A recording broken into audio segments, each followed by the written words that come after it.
Bueno, ustedes ya saben que los estados de agregación son tres: sólido, líquido y gaseoso. Y si bien en la naturaleza la materia suele presentarse en un único estado, a excepción del agua que se presentan los tres, puede ocurrir, o mejor dicho, ocurre que puedan pasar de una sustancia, de un estado a otro cuando varían las condiciones de presión y temperatura. Por ejemplo, si leen al principio, cuando inicia el texto, les dice que la superficie de los lagos se congela, el vapor de agua se condensa sobre la superficie fría, los geysers emiten violentamente agua caliente y vapor de agua por sus grietas, ¿sí? Bueno, ¿qué es lo que hace que eso ocurra? Cambios en la temperatura y en la presión.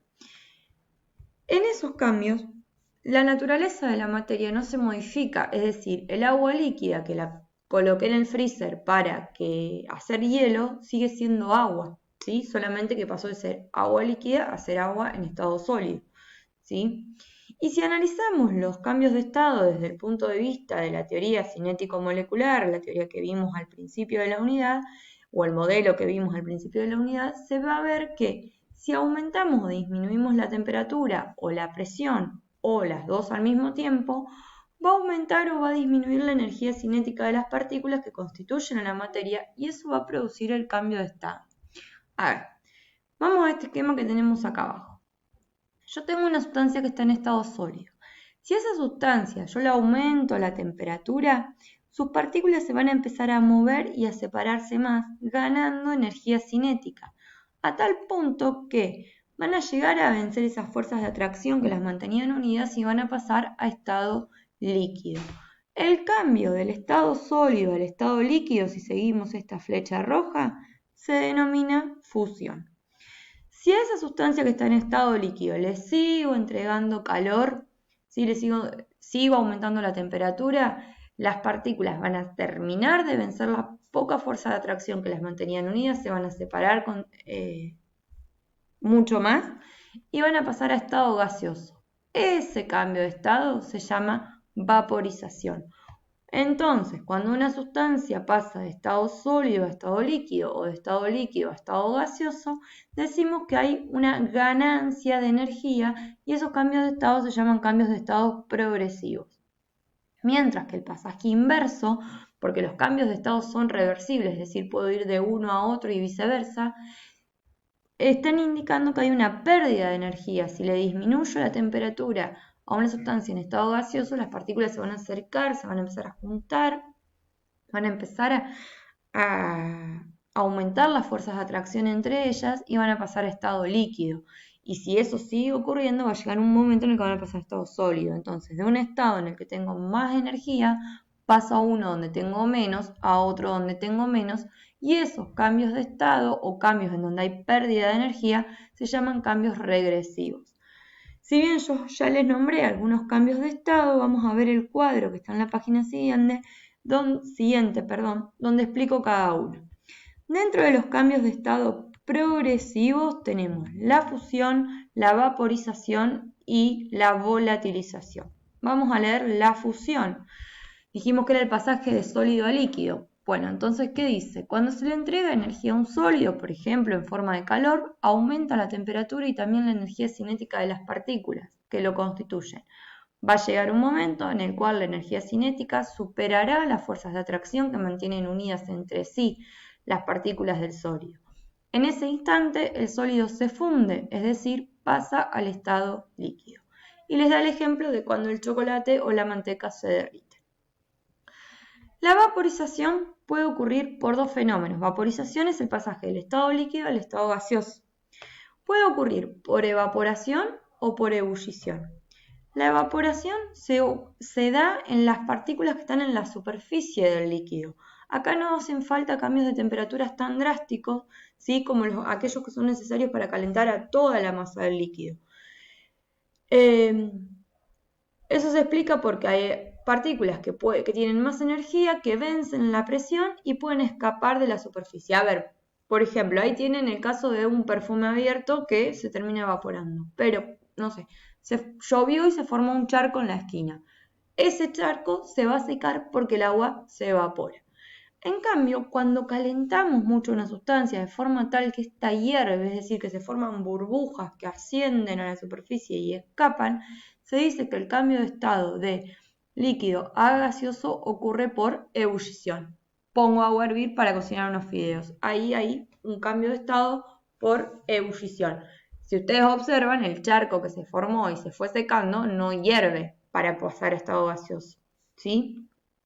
Y por último, dentro de los cambios de estado progresivos, tenemos la volatilización, que es el pasaje del estado sólido al gaseoso directamente sin pasar por el estado líquido. Y eso sucede en pocas sustancias, como puede ser, por ejemplo, la naftalina que se le pone a la ropa para evitar que se la coman las polillas, ¿sí?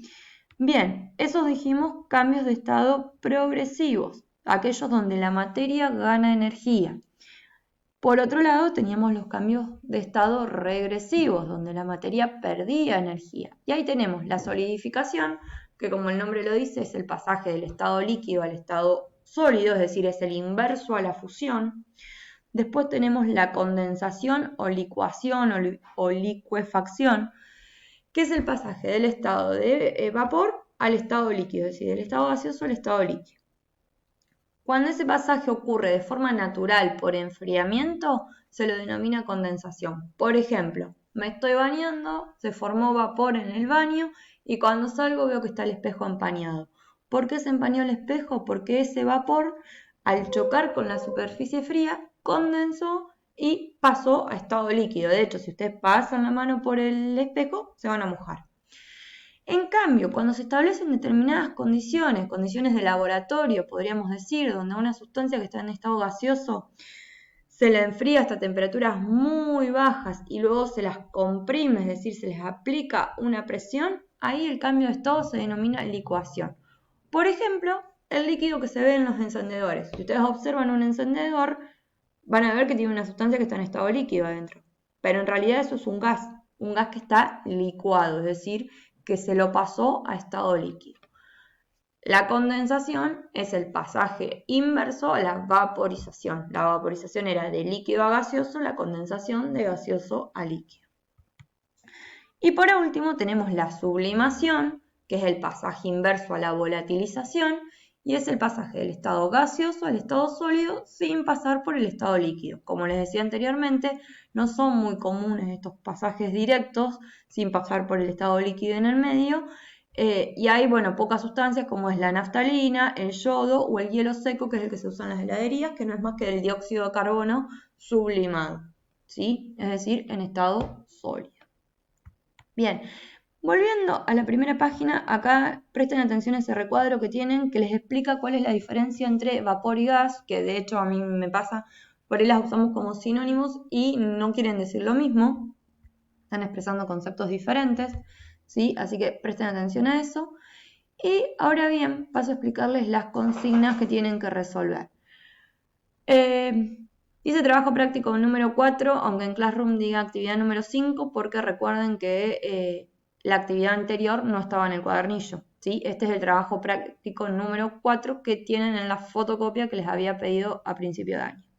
En el punto 1, tienen que leer la primera página y resumir qué dice cada párrafo en un renglón, así como les muestro en el párrafo 1. Ustedes ya tienen dividido párrafo 2, 3, 4, tienen que poner en nada, 2 palabras, lo más sintético posible, qué dice de importante ese párrafo. Después de explicar si las palabras vapor y gas quieren decir lo mismo, por eso les decía que presten atención a ese recuadro que estaba en la primera página. Después les dice, en la columna A se mencionan cambios de estado y en la columna B se mencionan distintos ejemplos. Clasificar cada relación de la columna A escribiendo en el paréntesis de cada ejemplo la letra que identifica al cambio de estado que corresponde. Por ejemplo, dice, gotitas formadas en una lata de gaseosa al sacarlas de la heladera.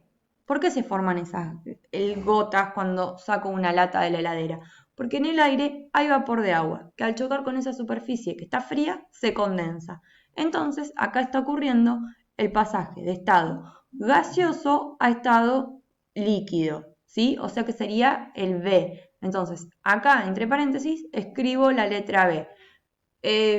Si trabajan en computadora, que no pueden editar el archivo, perdón, pueden, a ver, voy de nuevo, pueden o escribir acá, ¿sí? O arman los pares y me ponen 1B, ¿sí?